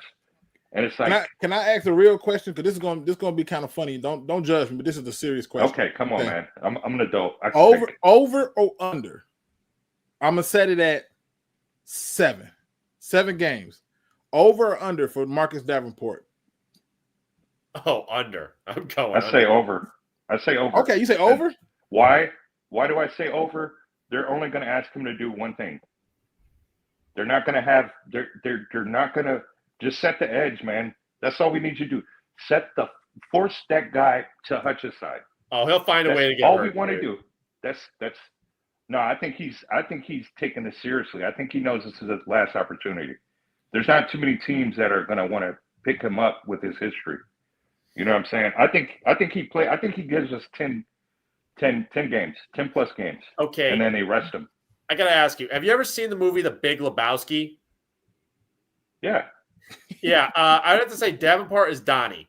It never ends good with Donnie. So Tim Patrick, he got a career resurgence with us. His career was able to get a resurgence with us. That's what players do here. Davenport was injured last year. We got a hell of a medical staff. They probably found out what was wrong with him. He's probably been changing his diet. He's probably been hanging out with this defensive line group. They've they've built a camaraderie there. They're all freaking want each other to succeed. I think we're going to be shocked by Davenport this year. I don't think he's going to be this Eeyore type player. Woe was me. Oh, poo. I don't got it no more. I think he's going to be willing to go out there and give 100%. He knows grit. He's been around grit. I'm willing to bet. Been like around. I said, Davenport's not a bad player. I've never said he's a bad player. It's just I criticize how long he's in there for because he's a glass cannon. That's really what it's been. I get, play him limited and play him sparingly. I do get that. But it's like, who hasn't tried that? The guy will get hurt on anything. He got hurt with somebody doing a karate chop action on his arm last year. Most basic shit I have ever seen. This guy comes in with kung fu grip and then he's done. Like, what the? Here comes G.I. Joe with his kung fu grip here, and it's like, okay, well, there we go. Let the fan base tell it that was not that. Hey, that was a very dirty play. Yeah, I'm like, it's a basic dirty chop. I can't give him. I can't say he's done. His days are done. Now, again, I'm not expecting him to lead the lead in the sacks, but if he can set that edge, that would be so tremendous. If he can force whatever action that was supposed to be on that side to go to the other side, to our strong side, that's all we need him to do. We're not asking him to reinvent the wheel. We know the wheel works better when it's round. We're not asking him to make it jagged and make it like just set the edge, man. Just set that damn edge. That's all we need you to do. If it's set not the edge, force them up to the middle, force them whatever side you're playing on, force them up the middle and to the opposite side. If you can give us that to where our backs can see where the ball is at that point because you've already engaged with that person didn't blow you up, and now there's a blocker in front of the person with the ball. Just set the edge, man. That's all we need him to do. And guess what? He's gonna get some half tackles. He's gonna get some. I love this version of Rumble. Rumble's so positive and optimistic. I'm staying with him too, and I'm gonna stay with you. So the only reason why I'm doing that is, what is your opinion on the offensive line depth? Because we've been talking about the defense, we haven't talked about the offensive line depth. I've been diving in on defense this year for sure because I think they're gonna be freaking incredible, man. I think these guys' confidence is soaring on that defense with again Calvin Shepard, but the O-line. Again, I like the fact that they put the rookie in between Graham Glasgow and freaking Penei Sewell. I think that's going to pay dividends for this kid. And I believe, look at here, man. We thought Penei was a bad boy. I think if Penei starts rubbing off on this kid, I think we're going to see a freaking. We're not even going to notice the additions to the O-line. The only one I'm worried about is Taylor Decker because he is getting up in age and he has been known to hold for no reason whatsoever. The play's going the opposite way and he's over here holding the guy. Yeah. And it's like, bruh, the dude's 8 yards up the field, man. What do you do? Let him go, man. Like, why are you even holding him? Well, it's like I think Graham's gonna be awesome at center. I think he's a better center. He's the oldest guy on that line now. So he's the veteran. So, it's his O-line right now. In a sense. It's his O-line. He's the old man. These guys are going to listen to him. We all know Penei is the future, but Graham it's his time now. So let's, you know what I mean? I don't think he's gonna let us down. I don't think he's gonna let the team down. Now, listen, we got a few more minutes because I got to get up out of here. I can hear my baby. My head off. No, you're good. I can hear my baby screaming at the top of his lungs, I want him. And that's he been super attached to me, so there's no way me getting around. But I do want to show this because One Pride 40 really believes that. Oh man, what did he say? Oh boy. He says Luke Godicki is the starting tackle. I know exactly who the starting tackle is, right? And again, because I'm a Bucs fan, I like the Bucs. Like it just, it is what it is. All right. But what I want to do is show based on this statement, right? Based on this statement, I want facts. All right. And the reason I want people to see this is he says also the tackle that Hutch beat up on just got paid $90 million. It wasn't who he beat up on. So yeah, that wasn't the guy. To show you, I'll show my screen. Can you see my screen, people? Yep. And can you see what week that says and what Week year? 2. Okay. I just want to make sure that careful, we all. Luke. I'm not going to play the video because I don't need them to shut me down before I'm going to end it. But what I want to do is make this big. And I do not see a go dinky because I know my teams. And so, in this guy, Justin Skule is not on the team. He was the backup to the backup. Right? Like, this is who he beat up on. You're not going to see, if you can watch this whole game over on YouTube. Okay? This guy's not on the team no more. Okay? So this idea that Aiden Hutchinson beat up on the guy who got the contract, well, that guy got the contract because he was really the better tackle. The Bucs actually have 2 good tackles, like the Lions. Mm-hmm. Okay. In fact, their weakest link might be being Bredesen. He might be their weakest one. Right? But Graham Barton, he did really good for a center. Right? But the guy that he beat up on was that guy. I just wanted to put that out there. I do got to get up out of here. So hey, I'll give you guys a chance to give your final thoughts, and then we out of here. All right.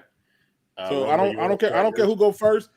It don't matter. I'll go. It don't matter. I think this whole season is going to be a redemption for the defensive side of the ball, and I also believe that the Lions don't need any more motivation than what other people outside of the fan base has been saying. They are going to return to the NFC Championship, and I think they take that next step and go to the Super Bowl. I don't care how they do it. If they do it in the wild card and go through that way, so be it. But there's one thing, I will never count this team out, because for the past 3 seasons, they have shown me that they know how to play through adversity and they know how to get the best out of the players. Dan Campbell can motivate these guys like nobody's business. I love that coach. I love Brad Holmes, what he's able to do in the draft. I can't sit here. I hear you guys being critical of him. I hear you guys, but at the same token, his pros have outweighed his cons, in my opinion. So I can't sit here and give him the absolute Super Bowl or bust or don't, or you know what I mean? I can't be that critical of him because I have never seen this team this successful in such a short period of someone else taking over the team. I've seen it go. I've seen it, the days with Jim. I've seen when we were here, we were almost there, and then the next year we get beat by the Jets. First game, Matt Patricia era. And I said, "Oh shit, get him the hell out of here." Well, yeah. Quinn, you need to go too. Listen. I'm not even gonna lie, Rumble. You said Matt Patricia name. You know, if it was anybody leading the charge, it only took 1 game, and I was like, "Yeah, this ain't it." Yeah. That Jets home opener, 1 game. Oh man, I said, "What does he realize?" And he had that Blake stare look. Dan's gonna go for it in 4th. Dan played the game. Dan knows how these players think. So I love what they've been doing. And I was disappointed last year. Okay, Ben Johnson gone. Okay, cool. Good luck. Or not good luck, but you get what I'm saying. Good riddance. Aaron Glenn, good luck. Good riddance, whatever. Okay, can we get back to football? Calvin, go ahead, Shep. It's your team. It's your defense now. Okay. Come on in, man. Hey, it's your offense now. Let's just get back to football, man. All of that, all of those two exits they overpowered our success last year, and that's why I don't like Ben Johnson, because I feel like he didn't give us his all during that game. His ass was out the door. You know what I'm saying? And those two exits have like overpowered the success of this team and what they have built. So I will say this: I think we're going to give Matt LaFleur a thumping in Lambeau. I believe that's Ford Field North, or that's Ford Field South. I'm sorry, but I believe we go in there and we set the tone, man. Michael Parsons, Billy Parsons, whatever Parsons, Price is right, Bob Barker, whoever you signed, we don't care, bro. We own Lambeau. We go there. We have our we hop right across the pond. We have our fans there. We know what they did to Amon-Ra. That game means something to this organization. Before it was like, oh, we got to go to Lambeau, and are the refs going to throw a flag for Aaron Rodgers? Nah, the refs can't do that no more because we leave no doubt anytime we go there. So I look for Gibbs to have a good game. We know Jordan Love's going to throw the ball 30, 40 times. I see this secondary eating, man. I see Jordan Love turning the ball over and potentially getting benched in the early third quarter. You know what I'm going to do for you, Rebel? You know what I'm going to do for you? I'm going to make sure that I send you the link early for tomorrow. Because I want you to get all this off tomorrow. I give a final thought. That man gave us a sermon. I love it. Hey. Oh my Lord! Freaking went to church. We went to church today. My bad, bro. Amen. I'm just so excited about this game this first week. Hey, I'm not mad at you at all. I got the Lions beating them as well. Right. And I'll be able on Friday to get those predictions for those games. I want to kind of get it to Crimson's final thought. And then I'm going to make sure tomorrow, Rumble, I'm going to hit you up to see what your availability look like to see if I can get you back on, bro. Absolutely. Crimson, give your final thoughts, brother. So my final thoughts on everything here is, look, don't mistake my critiquing as negativity. I would have to say, yeah, Brad Holmes, been the best GM of my lifetime. No doubt about that.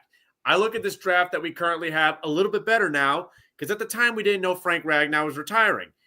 Odds are they probably knew beforehand before it came out to the public. So now the draft looks a lot better, makes a lot more sense why we took as many offensive linemen as we did. That makes more sense and makes the draft look a lot more better, makes more sense. However, I just look at this team, it's like Luke says, did we do enough? And that's the only thing I look at this team, I go, okay, it's a dang good team, especially on paper. But every time we seem to go, we always go into these cases of we try to overachieve or when they're in the freaking postseason. Can overachieving get you a Super Bowl? I don't see that as the biggest odds. And I feel like as a fan base, we need to have the expectations of a Super Bowl. We've done everything now, and we need to have the expectation of Super Bowl or bust almost every year. Now, you could say that's unreasonable. Fine. I will give anyone that fair.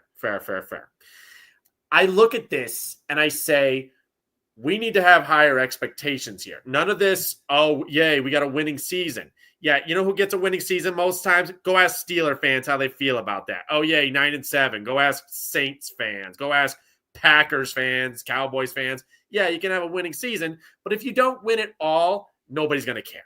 I will preach that to the ends of the earth. Legion of Doom, Philadelphia Flyers. They're at the Stanley Cup. Guess who they lost to? Detroit Red Wings, 97. Nobody cares about the Legion of Doom anymore. Nobody ever talks about them. It's all in the what if. I do not want to be the what if. I do not want to be what could have been. I want us to have a Super Bowl ring. I want us to carry Lombardi. I want it all. And this is why I'm as high on critiquing Holmes as I am, because I see it. I can see what we could do to improve. I just hope in the end that he does it. And I just pray that we don't do this all for waste and we just Dollar General ourselves into being the next Saints, the next Steelers, the next Packers, or right now the Ravens. I could say the Ravens are kind of in there because they don't go anywhere either. And we can't even beat them or the Bills. This is what I need. I need us to beat them. because those are the teams right now that are winning Super Bowls. This is what I need. Get it done. Listen, this has been a joy. I always enjoy doing this and always enjoy opening it up to the people to come on and check me or have to be a part of the conversation, because that's what makes it fun to talk this sport. So to all the guests who came in and watched, I appreciate you. If you have not done so, all of the information to join the Pick'em League is in this description. It has also been posted in the Discord. So if you ain't joined the Discord, you're not going to see the information, but it is on this video. And I'll even post it as a post for the channel so you can see the information to get in on it as well. What you have to do is get in fast, because I think it only allows like the first 100 people, and every year we fill up, which is a testament to y'all. So shout out to y'all. And then secondly, I want to just, thank my people who showed up that came in. Ed W, Crimson, Uncle Rumble. He put the uncle on there because he wants y'all to know I'm the OG here. I understand it. So, but you know me, I can't end the show unless I do it on a positive note. And today's positive quote comes from the internet. It says, you have to be patient when you're becoming someone you've never been before. You have to be patient when you're becoming someone you've never been before. I'm going to use the word grace. And sometimes we don't give ourselves enough grace as we make these transitions into doing things that we didn't want to do. That level of uncomfortability has pushed us away from a lot of things that we've dreamed about, we've talked about, we've had it in our soul and our spirit. But for some reason, we haven't been patient with ourselves because we have to have everything right now. I know we are in the information technological place right now where at the click of a button, things happen. But if you know anything about technology, it does have a tendency to fail, and it has a tendency to lag. Now, I'm pointing this all out to you because I want you to be clear on some things, that your patience is what's going to get you to the destination that you want. Hell, we can even make the argument that maybe me and Crimson need to have a little patience with this Lions at best, and maybe other fans do too. But it's your patience that gets you to your destination. Do not be in a position that you can be in only because you are afraid to accept the path and the path speed limit. See, some of us like to get on the freeway. And on the freeway, you can do a good 75. But sometimes you need to go down a few little scenic routes, and the speed limit is only 25. It may be slower, but my destination is still the same. So as you are getting ready to make these transitions to yourself, I ask you to be patient. Be patient in this transformation, because you're doing things you've never done before. And when you're doing that, you're bound to do something that needs to be done, which is develop along the journey. With that being said, ladies and gentlemen, please hit that like, subscribe, notification bell. And if you don't do nothing else at all, don't be no chump. Please do your research. We are out.